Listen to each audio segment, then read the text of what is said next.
I don't take shit. I got no love for the fakeness. If you wanna play tough and wanna hate this, I'll always show up. I don't ever slow up, no I don't take shit. I got no love for the fakeness. If you wanna play tough and wanna hate this, I'll always show up and make a statement. I don't ever slow up, no I don't take shit. I got no love for the fakeness. If you wanna play tough and wanna hate this, I'll always show up and make a statement. Everything I do so instinctive and so passionate. Every word I move so descriptive like an adjective. I got a vendetta against people who patented being negative when you should be getting after it. I got facts over facts over trends. Right guys, mao na din status karon diri sa may tunga sa may East IDC project. Kita na giday nato diri banda diri nga angle. Taas na giday siya kayo. Then diri po sa Pikas kaning sa side sa Barangay Limao, Samal side.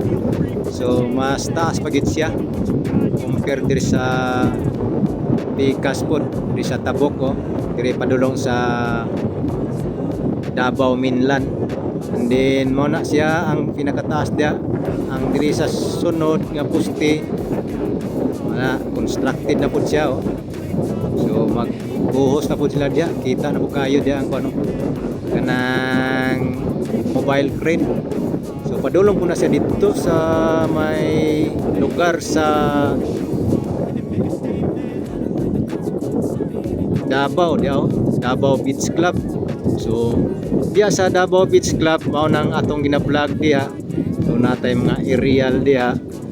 So kita na kayo ang kuan diha ning poste. Nang poste diha. Tara poste. Mana ang poste diha. Makita diha ang dapli na sa baybay. Din mao din niyo. So di basta-basta nga proyekto. So kasagaran magpwesto ta dito man ta sa Davao Beach Club. Karon ni ari ta diri sa may Aswila ko para makita nato diri ang diri nga angle. So taas ay kayo. And then mo ni tabukanan di sa barko. Kani diri So dili pa na siya mo kataas ang iyang poste dia, habog pagi na kayo kay mao na pinaka main pundasyon dia sa tunga-tunga sa dagat kay agyanan man na siya barko diyan tunga. Taas pagi na siya. So nindot kayo dia, iconic po ni siya nga style nga tulay. So nindot nga tanawon. Kani mao ning padulong dito sa Barangay Limao diha sa may circumferential road. So makita na nato dito ang mga poste po diyo sa Samal side. So tagkasabot kayo ang poste diya. So halos na po i-poste diya sa kuno Daplin diya sa may Samal side, Barangay Limao. Diya po na ang naay dako nga roundabout. Roundabout diya. So mao na ang Samal Samal area. So grabe. Di basta-basta ning proyekto ning East IDC. So mo na mahuman sa 2028. So paspas kayo mo trabaho ang kaning CRBC. Kita diaw ang kaning poste lang daan. So dako na siya tanawon sa dool. Di ba? Kani mas taas ni siya, taas na. Ang isa ninggokod po din siya nga poste nawa diba tower crane. So nagi na siya tower crane gid, pwede walay tower crane diba. So nanatay mga vlog dia on atong area na diri mga ta sa kuan may lugar sa Aswila ko forma sa Aswila ko diri. So nindot po kayo. So kani diri dapita butangan na pud nila mga building diri diri at masayo do kung sa mga building niya basta naani sila sa ilang perspective nga plan diri sa lugar sa Aswila ko. Grabe.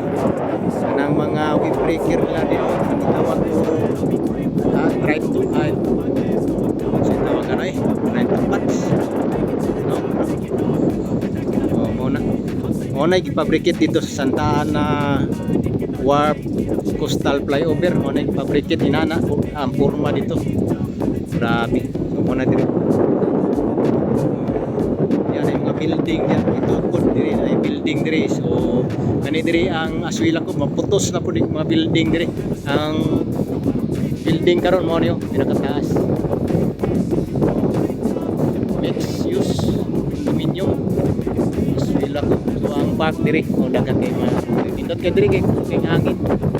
So ang kinanglano ng diri o musulod ka basta mall hour na kinahanglan ka resibo worth 500 pesos bisan dia sa kananan resibos kananan diri sa basta diri sa sulod lang sa Aswila ko or dia sa grocery sa Gaisano Center. So, sa buntag pod wala siya ay ano dili makita o resibo kay wa may open ang banda mga establishment grocery jogging ka pwede ka sulod diri. So bawal po diri ang pwede diri mga cellphone lang ang action ka mga unsa diya bawal muna diri ang bawal.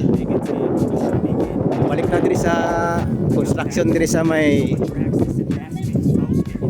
construction diri sa SIDC tuloy-tuloy na gyud. Ano naman tayo mga vlog diya. So diri kay adlong Domingo ato lang giadtoan suroy-suroy kita ginato diri na angle ang construction. Oh, di ba? Wow, pagka-power nga proyekto. So kani mo na makonekta diri sa Davao side og Samal side. Oh. So imagine na nato kaning lugaran ay imagine nato na inikaw man ni by 2028 kani siya anay tulay diya ay na tulay taas kay tulay. Imagine na to sayo na kayo pag transport pag biyahe kung motabok ka og gikan sa Davao tabok ka og Samal sayon. So muna imong baybayon kung imagine na to na tulay.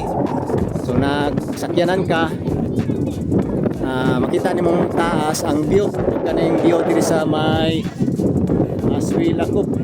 Oh, makita din muna imagine na to tulay sa 2028 mahuman eh. So nindot na kaayo kaning Samal mo progress ning samot ang Samal. So hayay kayo ang mga naikuano na ay mga lote na nakapalit naglote di Samal kay progressive na gyud og dili na maglisod og tabok sa Samal. Yan mo na atong update diri no adlong Domingo. So nakadalikyat ta ato na lang pud ning i-update para sa inyo guys. So mo na. So latest development ang poste diri sa tunga gido. Mao na atong nakita diri karon. So kasagaran dito ra manguta sa mainland sa Davao City mag-vlog. So di nato kay makita ang angle. So kani nice kayo ang angle ni diri. Oh, di ba? So ang loyo ana mo nang boxing plant sa China Road and Bridge Corporation. Kanang kulay blue dia. Di ba? Yan lang guys ating update dito sa SIDC. So nice nga angle dito. Grabe ko okay, thank you so much guys sa inyong panonood. Kung nakaabot ka nga video, paki-like, paki-share o paki-subscribe na lang po sa wala pa naka-subscribe no, sa ato ang YouTube channel Project Update. Okay. Thank you so much guys. God bless yung tanan. Mabuhay Davao. I got facts over tracks, this and that, spit slow, spitting fast, I can roll